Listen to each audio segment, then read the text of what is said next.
We met in our last year at university when I was out with friends. Sarah was celebrating her 21st birthday when I met her at a local club in Nashville.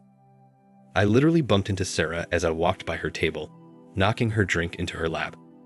After a few awkward moments, I apologized and we talked while I helped her clean up the mess I had made. Some call it love at first sight, but I think there was a unique chemistry between us that drew us like a magnet. From that night on, we dated and were never apart again. A year later, we were married and began our life together. My name is Jonathan and my friends call me Johnny. I have a degree in accounting and became a certified public accountant at a large accounting firm in Atlanta, where Sarah and I settled near our family. After working and gaining experience at a large accounting firm, I started my own firm. Sarah, who has a degree in business administration, supported me for the first 2 years until she became pregnant with our wonderful daughter, Angel. Sarah and I had a fairy tale relationship. We were still madly in love and spent all our time together. When Angel came into our lives, we extended our love to our wonderful daughter. For the next 10 years, we lived a typical family life, with me working hard to grow the business and Sarah taking care of the house and raising our daughter. Sexually, we were happy and made love at least 3 times a week. I say we loved each other, and that's exactly what it was, love. Our feelings for each other were deep and sensual. We never experimented or had hard sex because we respected each other and never wanted to do anything like that. Sarah enjoyed being orally stimulated and I liked giving it to her. But she wasn't a big fan of having my cock in her mouth and only did so on special occasions. Probably less than 10 times during our marriage. I never pushed her as I was content with our life and enjoyed our relationship. What I loved about Sarah was how attentive she was of all times. From the day we set our vows, she'd kiss or hug me, take my arm or hold my hand whenever we were together.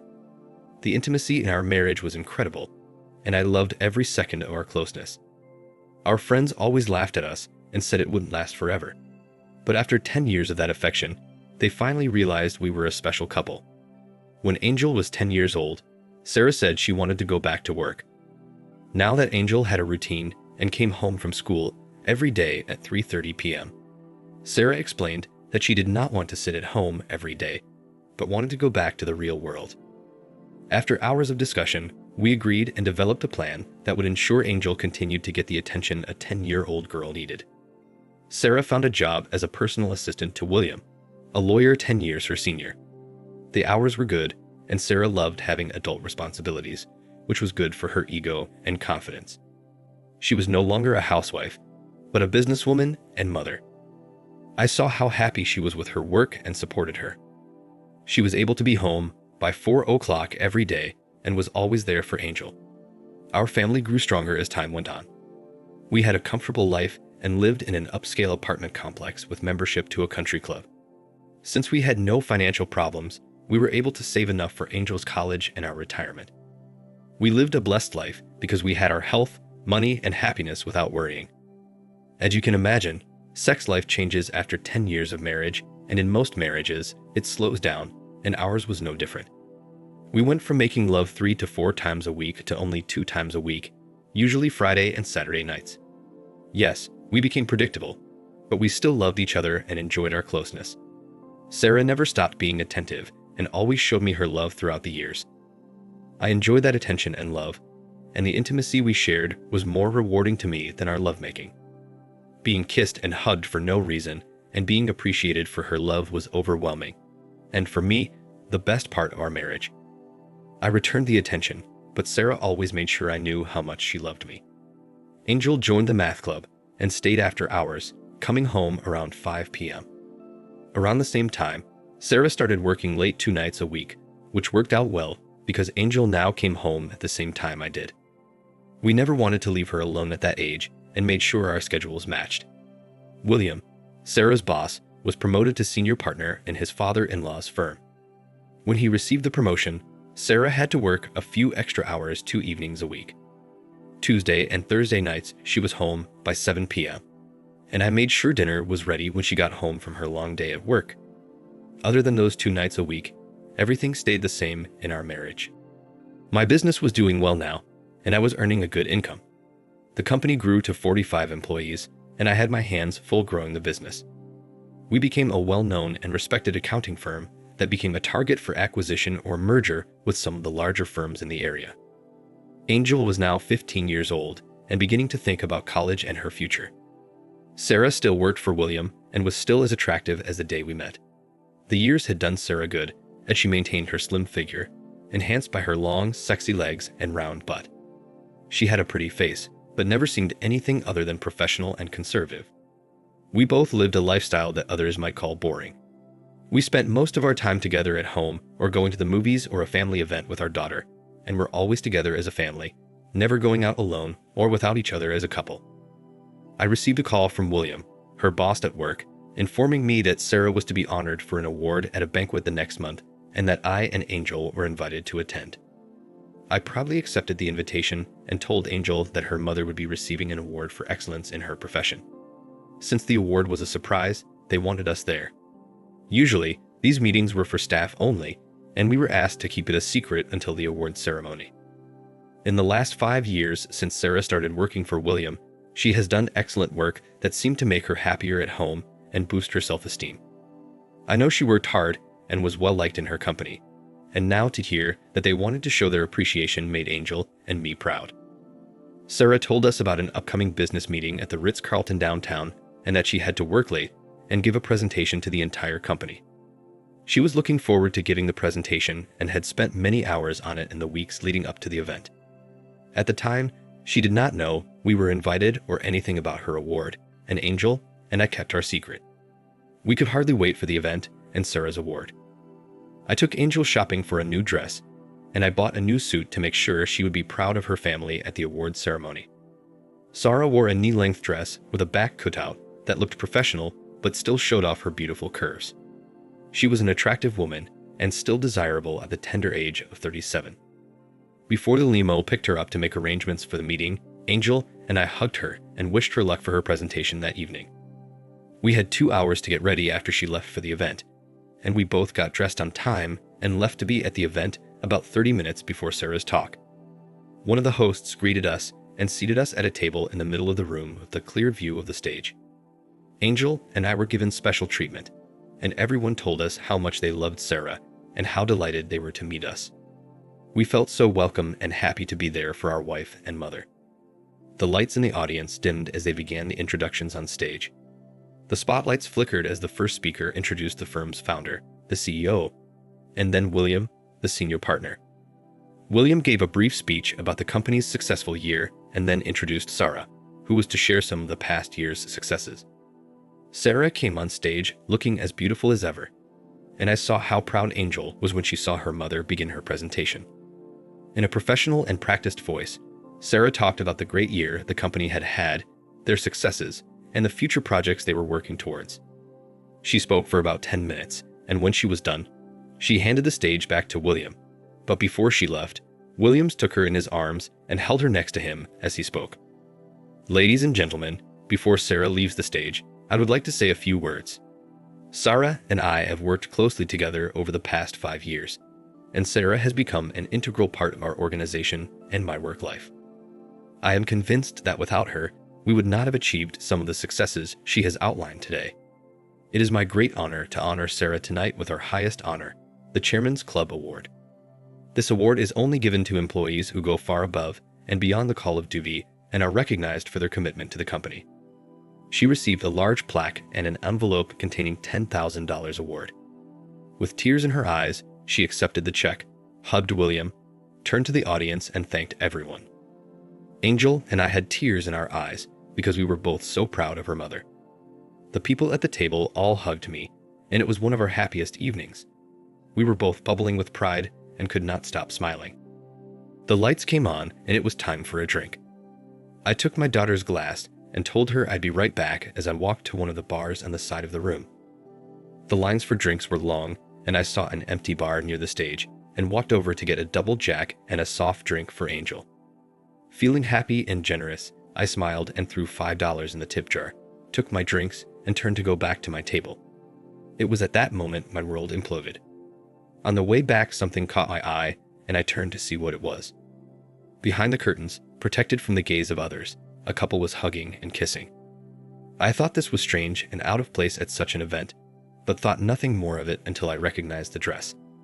It was the same dress Sarah had worn that night. I turned around once more and froze in place. The couple I was looking at was still engaged in a heartfelt kiss. The woman had her arms wrapped around the man's neck, and the man's hand was caressing her buttocks unhindered.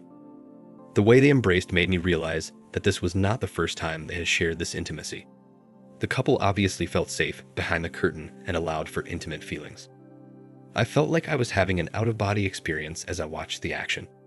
Still frozen, with 2 drinks in my hand and my mouth open, I watched the two until they finally separated and confirmed to me that it was indeed the love of my life, giving a very romantic kiss to her boss, William. At that moment, I dropped one of the drinks, which attracted the attention of the lovers. When she saw the man staring at her, I saw a shocked expression on her face.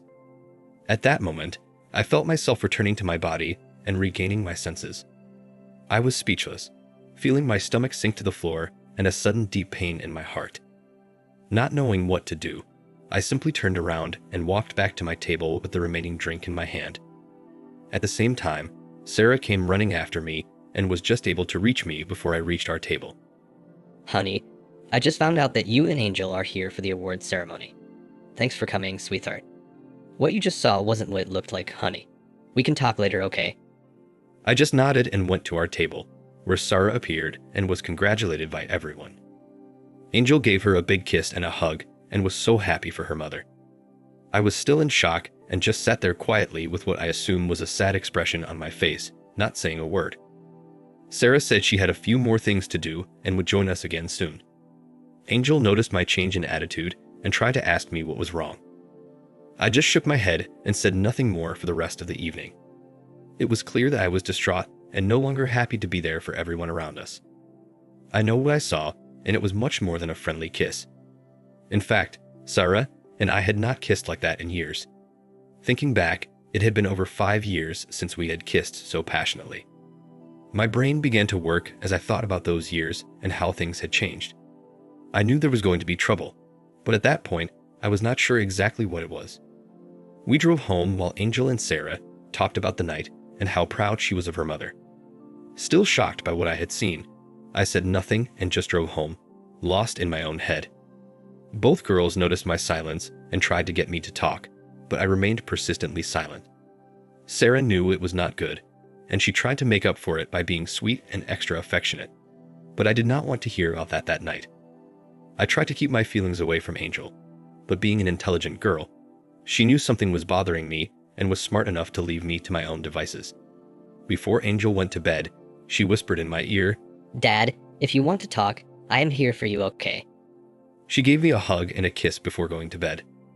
I went straight to bed without saying a word, and a few minutes later heard Sarah enter the room. Johnny, are you okay, baby? After a full minute of silence, she asked, Honey, do you want to talk to me? Her voice told me she was nervous. As she climbed into bed and tried to hold me, I turned my back to her. Listen, I know what that looked like, and I'm so sorry. I don't know what to say, but it wasn't what it looked like. Please talk to me. Wordlessly, I lay there and remained silent as anger began to replace the state of shock I was in. I didn't say another word because there was nothing I wanted to say to this woman, and I knew that anything I'd say would be hurtful and wouldn't solve anything that night. She tried to hug me, but I ignored her and experienced the worst sleep of my life. The next morning was a Saturday, and I knew it was going to be a long day when I opened my eyes and the sunlight streamed in through the window. I lay there remembering the scene I had witnessed, trying to make sense of the situation. I climbed out of bed, went to the bathroom, washed and brushed my teeth. When I returned to the bedroom, Sarah was sitting up in bed, watching me and trying to act normal. Good morning, sweetheart. Did you sleep well? She asked, as if nothing had happened. I ignored her question, put on a pair of jeans and a t-shirt, and before leaving the bedroom, I looked at her and spoke to her for the first time since the kiss. I turned to her with a hateful look in my eyes, speaking for the first time since the banquet. I said, "How long?" When she didn't answer and just looked at her hands, I left her and headed out to eat breakfast and have some time to think. I ended the conversation feeling a little distraught. I know things are going to change for us, and I'm not looking forward to hearing what she's going to tell me about her affair. She knows she has to tell me the truth because she knows if she lies, I'll know. Sarah and I have been very close, and she has never given me any reason to believe that she wants another man. I haven't noticed any change in her intimacy, and she still hugs and kisses me all the time. How can she act like that when she's having an affair? I mean, if she's with him, how can she show me all this love? Can the woman I love really have an affair with William? I looked at the clock and knew Angel was supposed to be at school for math club by 1 p.m., and I knew it was time to face it. I drove home and found Sarah sitting on the patio with a cup of coffee, staring out at the lake. Without saying a word, I poured myself a cup, sat down next to her, and asked her those 2 words again. How long? After a few minutes of silence, I noticed tears running down Sarah's face. What I heard next sent a shiver down my spine and an ache in my stomach that almost made me want to vomit. In a soft, tearful voice, I heard her say, 3 years. I asked, the nights you worked late. Again, she said almost in a whisper, Yes. I sat in silence again for a few minutes and then spoke. If I've got this right, the 2 nights you worked late every week for the last 3 years were the only times you've had sex with William. She said, Yes, we've never done it anywhere else. And there's so much to explain when you give me a chance. I responded with, save it. You just told me you've been screwing your boss 2 nights a week for the last 3 years. You don't have to be an accountant to know basic arithmetic. You've ducked him over 300 times, and I know you never do it just once, so I assume you've done it at least twice a night. Son of a bitch. Sarah, you ducked this guy over 500 times, behind our backs. Sarah, do you know any man who can live with knowing that? Tears fell from her eyes onto her lap as I continued. You 2 must have had so much fun laughing at me, your ignorant cuckold.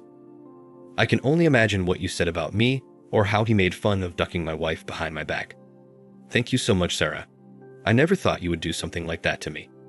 I have never been so humiliated and intentionally hurt by anyone in my life. I always believed that you loved me. You convinced me that I was your man. I loved you with all my heart. I would have died for you, but Sarah, you pissed on our marriage and broke my heart. Johnny, it wasn't like that. It was... I interrupted her and told her to shut the hell up.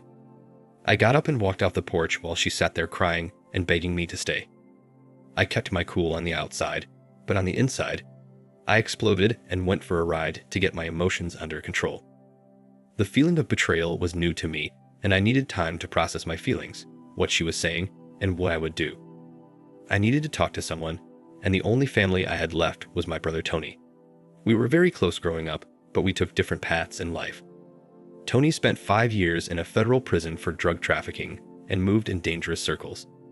By comparison, I was a churchgoer, an accountant who paid too much in taxes and didn't even have a parking ticket. Tony and I didn't talk very often, but growing up, Tony always looked to me for support. I was there for him during his trial, and thanks to my political contacts, was able to get his sentence reduced from the mandatory 20 years to 5 years. That morning I called him. Hey Tony, how are you doing? Bro, how have you been? What's new? I have a problem, and I need to talk to someone. Do you have time? Of course. What's up? Man, this is hard. Sarah cheated on me, and I just found out. I don't know what to do. I'm driving around hurt and in pain. I can start drinking, but that doesn't help, so I just had to tell someone. I'm sorry to burden you with this. Oh man, I love Sarah, and I can't believe she did this. Do you know who did it yet, and what exactly? I know who did it, but I don't know all the details yet. I know it wasn't once, but I want revenge on that son of a bitch. Man, I'm so mad I want to strangle my wife. Look, I have a lot of friends who have gone through this, and I can understand how you feel. You need to let go of your anger. Go to the gym, go for a jog, whatever, but you need to calm down and let me help you get through this. You need to face the situation, gather all the information you can, and then decide what you want to do. I'll help you with any plans you come up with. Don't say too much and try to act as normal as possible, which of course will be hard. Call me tomorrow and tell me what you've learned, and I'll be able to help you. Thanks, Tony. I appreciate your help. I'll call you tomorrow, I said, ending the call. On the drive, I passed a mattress store and had my first idea. I parked in the lot and made the first move. I had no intention of leaving the marriage until Angel was in college, which meant I'd be married for the next 2 years. There was no way I was going to sleep with Sarah again, and I'd be damned if I left my bedroom, so I had my first action plan, which made me realize there was a lot more to do. After meeting with the salesperson, I told them I'd pay full price if they could deliver the 2 full-size beds I had just picked out, along with all the furniture, including the headboard and all the hardware and assembly. I paid an extra $100 to have the current king-size bed dismantled. I paid, and we arranged delivery for 4 p.m. that afternoon. I texted Angel to let her know I'd pick her up, drove to her school, and waited in the parking lot. We went to lunch, and I gently explained to her that there would be some changes in the house in the near future. What happened at dinner last night, Daddy? I know something happened. I'm not stupid. Please don't keep me in the dark. It's not fair. You've always been honest with me, so please don't change. Okay, that's fair, and since it's going to be difficult, you have a right to know. I caught your mother and her boss kissing backstage. Dad, he was probably just congratulating her. Come on, you can't be that mad about a kiss. After I confronted her, she admitted that she's been having an affair with him for 3 years. That's something I can't fathom, and that's why our relationship has changed forever. Are you going to divorce her, Dad? Not yet. I'm still sorting it out, and we'll stay married, but it'll be different, and you have to be strong and not take sides. She's your mother and she loves you, and that's between her and me. You have been a blessing to us and a perfect daughter. I don't want your life to change just because your parents made mistakes. But I ask you not to judge us and just know that we love you more than anything. She was crying now and told me she knew it hurt me. I didn't want her to feel bad, but she was right. She needs to know why life is changing in our house. Sarah was surprised to see us come home together, and she could tell by the look on Angel's face that I had told her. Angel gave her a nasty look and went into her room without saying a word to her mother. You told her. She knew something was wrong, and she has a right to know. Things are going to change for us, and she should understand why. You can explain it to her when she gets over the shock. What do you mean things are going to change? You're not going to divorce me, are you? Not now. I want to see how things turn out, and besides, I wouldn't do that to Angel. Things are definitely going to change starting today. Johnny, you have to let me explain what happened and try to understand. You're my husband, and I love you. Well, you willingly ducked William over 500 times behind my back. That's about it. Sarah, I don't know what you can say that a self-respecting man could accept. Do you really think I'm such a weak man? Obviously, you haven't thought this through. You know, what breaks my heart is that I can no longer enjoy the intimacy I used to love and look forward to. I'll never go to bed with you again, and I'll miss making love to you, but not as much as your little kisses and hugs. This is going to hurt me a lot. Other changes are inevitable since you broke your marriage vows and our marriage contract. Like you, I'll no longer be faithful to you and will look for other lovers. Of course, I've never thought of doing that before, so it might be a while before I meet some nice women. You can keep seeing your lover, because you'll never get anything from me again. It was as if she had received a blow on the head and physically withdrew from my remarks. She lost her balance and dropped onto the couch, startled. Sarah had obviously not realized the consequences of her adultery. Johnny, you must not see other women. That would destroy me, and I will not let that happen. I love you. What happened is not like that. I know it sounds bad, but let me try to explain. Sarah, 500 fucks behind my back, and suddenly you realize that your whorish behavior could have consequences. Yes, Sarah, you changed everything. Do not forget that all this happened because of your cheating, lying, and infidelity. At that moment, the bell rang at the right time because the surprises continued. I let the installers in and showed them the bed that was to be removed. They set to work and began to dismantle it. What's going on here? Who are these men? Well, Sarah, since I'm never going to sleep in the same bed with you again, I thought it wouldn't be fair for either of us to move into the guest room, so I bought 2 big beds. Right now, our bed is being removed and then the new beds will be put up. There's a 90 sleeper swap for your mattress, so if you don't like the one I bought for you, you have 3 months to pick one you like. We're going to sleep in separate beds. Yes, it's not fair for either of us to give up our wonderful bedroom. Since we won't be intimate, I definitely don't want you in my bed. I can't believe you're doing all this. Yeah, and I can't believe you ducked your boss 500 times behind my back, so we're even. I said as I watched the men remove the bed we had enjoyed for so many years, with feelings of pain and regret. Regret that I was married to a cheating slut. The next day, I called my brother and our conversation went like, "Tony, I can't believe what I've learned. My wife, Sarah, has been sleeping with her boss twice a week for the last 3 years. The way I see it, she screwed the guy over 500 times behind my back. I must be the blindest man in the world. She has humiliated me in ways I can't even imagine, and I don't even know what to do." Who is this guy? Her boss, William Aston. That sucks. Sorry, bro. What do you want to happen? I want him to suffer, and I want him to suffer in the worst way possible. This guy ducked my wife for years and sent her to my bed. He cuckolded me and humiliated me for 3 years, and I can't live with that. What about Sarah? She's dead to me. I'm going to divorce her when Angel is in college and destroy her before I leave. Right now, she's going to live a lonely life because I'm shutting her down.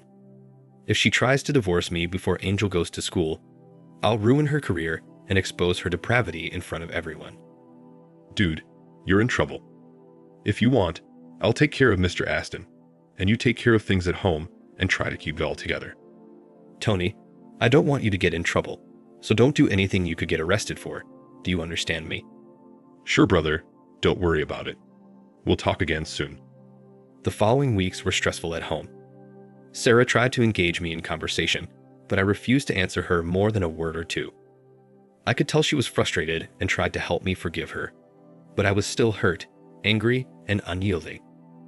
I buried myself in work, came home late every night, and wasn't home on the weekends. Tensions were high, and everyone was walking on eggshells waiting for me to explode. When I came home one night after a long day at work, I found Sarah in her bed waiting to talk to me. After all these years of sleeping with the only woman I loved, I was now sleeping in a bed just a few feet away from my Sarah's. It was sad, and I wasn't sure how I was going to do this for the next 2 years until Angel left for university. After my shower, and as I lay down in my bed, she spoke. "Johnny, how was your day?"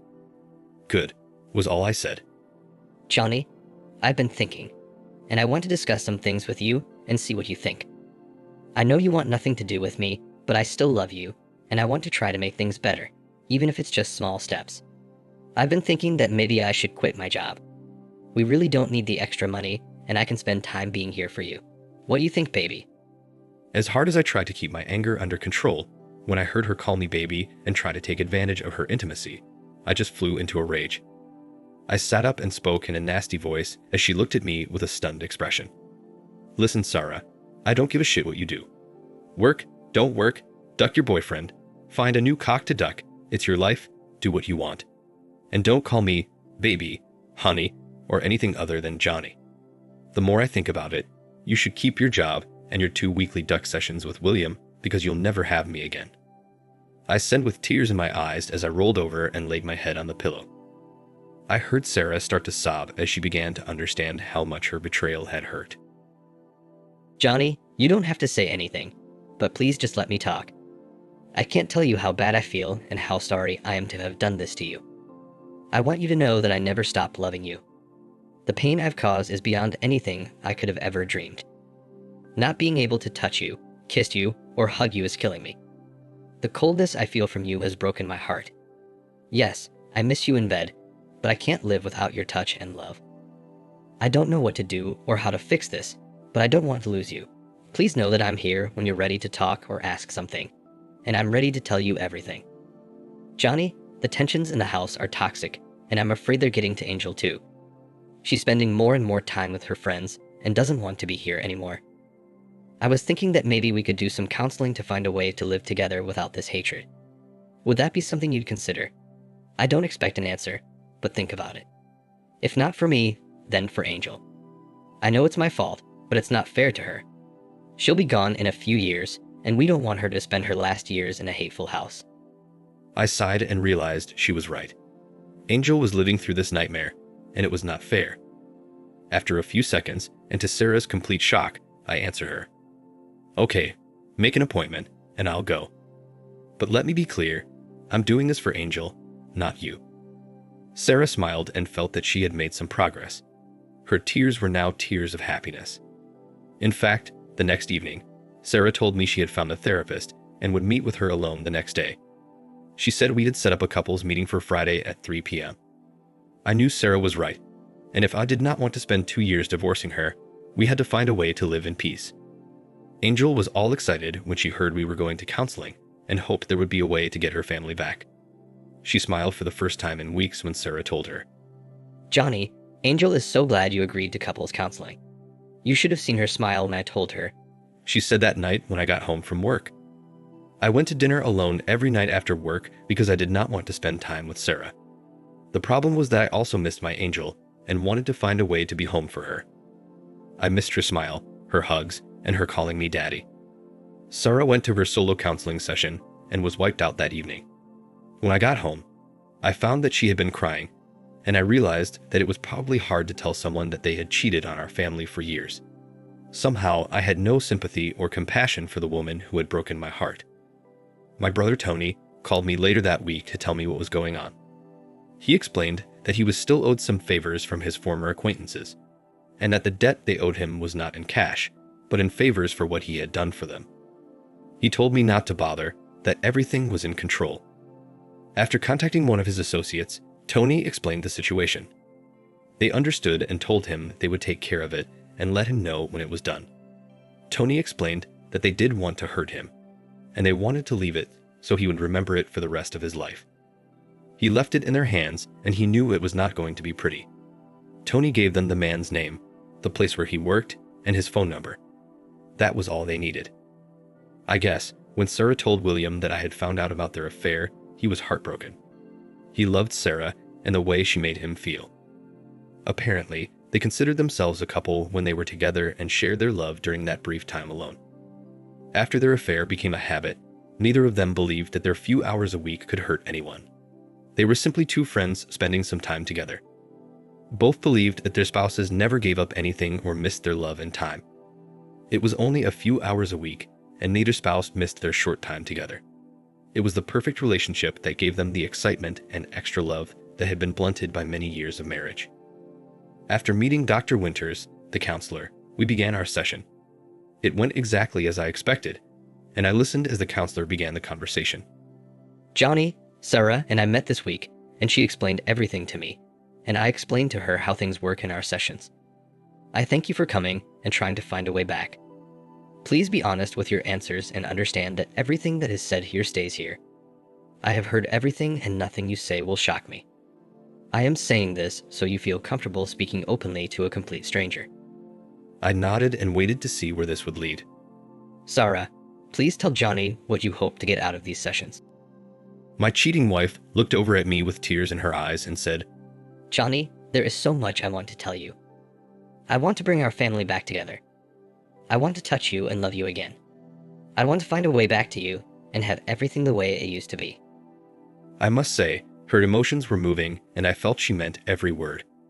It was hard to watch her in her pain over losing my love, but I controlled myself and sat quietly while she took a handkerchief and wiped her eyes. The doctor asked what I would like to take away from these sessions. I said I would like to find a way to get the number 500 out of my head. If we can do that, then I think we can get back to some kind of normalcy. I saw Sarah wince and look away when she heard me say 500. Mr. Park, I do not understand what that number mean, and why is it so important that we get it out of your head? Well, Dr. Winters, I said in a sarcastic tone, I thought you had a session with Sarah this week, so the number should have come up. I looked over at Sarah and asked, Sarah, did you leave that little detail out? Please, Mr. Park, this is not helpful. Can you please explain yourself and the number 500? Okay. As you know from my past, I am an accountant and numbers are important to me. What my beloved wife did not tell you is that in the last 3 years, she has allowed William to duck her over 500 times. That number is burned into my brain, and whenever I see it, that's the first thing that comes to mind. She ducked this guy 500 times behind my back and brought him to our bed every time. Silence reigned for several minutes while everyone calmed down again. Mr. Park, I understand your pain, but that language is not necessary here. It is hurtful and not necessary. I apologize, and it will not happen again, but it was necessary to express my pain and my point of view. Sarah cried and repeated, I am sorry. I am so sorry. I finally relaxed as my outburst reduced my anger. Again, I would like to apologize for my outburst. To answer your question, I want to find a way to forgive Sarah to the point where we can have a home without hate and anger. We have a daughter who does not deserve to suffer the consequences of my wife's affair. I want to find a way to live together in peace. Thank you, Mr. Park. Over the next few weeks, I managed to speak in a friendly tone without the venom. Things at home were much better. Not good, but better. Angel was home more often. We went out to eat, went to the movies, went out with friends, and tried to be a normal couple. The only problem is that everyone noticed that there was no intimacy between us at all. I never held her hand, we never kissed, and I never let her hug or touch me. Several friends asked Sarah what was wrong because our affection was the exact opposite of what everyone had seen in the last 15 years. It was obvious that we were having a hard time, but we kept going. 2 weeks after my first couples session, there was an intrusion at William's home. Some men came in, and without wasting too much time, and without disclosing the reason behind their coming, they gave him a nice beating in the presence of his wife and left immediately. He was later taken to the hospital. When Sarah heard about William's incident, she was thunderstruck. Sarah knew that I wanted revenge and was somehow involved. That night, when she told me how someone had broken into her boss' house and attacked him, she watched for a reaction. She saw a small grin flit across my face as I replied. "Wow, that's something," was all I said as I continued to read the book in front of me. Is that all you have to say? Her tone and comment struck a nerve as I looked up and glared at her. "Oh, I am so sorry your lover got hurt. Do you want me to send him flowers, or should we go see him, darling?" She looked away and the conversation ended. Sarah knew that I was somehow responsible for this and that if I showed remorse for caring about William, all the progress we had made would be over. Earlier that week, I received a text from Tony with a thumbs up emoji. That was our last contact for several months after things cooled down. I wondered if the police would find out about their affair and question me about the attack, but that did not happen. The police eventually put the report on case open file and moved on to other crimes. The perpetrators or the reason for the attack were never found. A few months had passed, and as I had promised, I began dating and going out late. After Sarah quizzed me a few times about my activities, she realized that she should mind her own business and not cause any problems. I clarified that we were husband and wife in name only and were living together for the sake of our daughter. We eventually found a way to remain civil to each other and our family life was going well. Sarah finally understood how badly she hurt her husband, and there was nothing she could do about it. I kept the family together by letting her know that I would inform her family and friends about her affair and make her life hell if she filed for divorce before Angel went off to college. Sarah was still married, but alone. She had no one to give her love to, which she lived for. Giving hugs, kisses, and love was something that defined her. And the 2 men she gave that to were now lost. She continued to work and live a life of sadness, and knowing that her husband was enjoying himself with another woman made everything much worse. Counseling helped her, but she went alone because I knew I could never forget the terrible betrayal. She had done it to herself. Her vanity, selfishness, and stupidity had destroyed her marriage and the man she loved.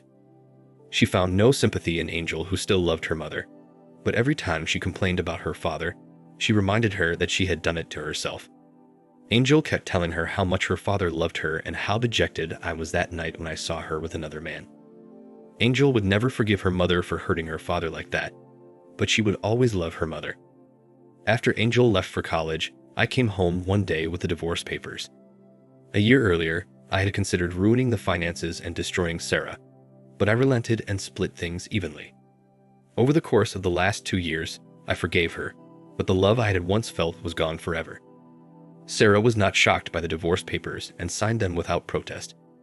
She knew she had destroyed everything and thrown away my love. But somehow, she was relieved that maybe she could start a new life. She had learned her lesson and would never cheat again. Divorcing the woman I loved for all those years was painful, and I was full of remorse for the events that led to our separation. I wished I could take it all back or find a way to forgive her, but as hard as I tried, I could never get that 500 number out of my head. We sold the house and split the equity. I moved in with Trisha, a dancer 15 years younger that I had been dating. With my confidence and happiness restored, I was finally at peace. Sarah never lost hope for reconciliation and cried for weeks after hearing of my wedding to another woman. She could never forgive herself when she thought about the lives her selfishness and hubris had damaged. She dated a few men, but could never find the love she had lost. She gained weight, her looks faded, and she became a bitter, lonely woman. Angel and Sarah were close, but Sarah never heard from me that much. She would never again experience the love she had with her wonderful husband, and lived with the pain she'd had given to so many loved ones. I made sure Angel's college was funded and cared for. She became a psychologist with a need to help others. She's married and has a wonderful life. The lessons I learned from this is, close the window that hurts you no matter how beautiful it is. Thanks for watching. Subscribe to the channel for more stories like this.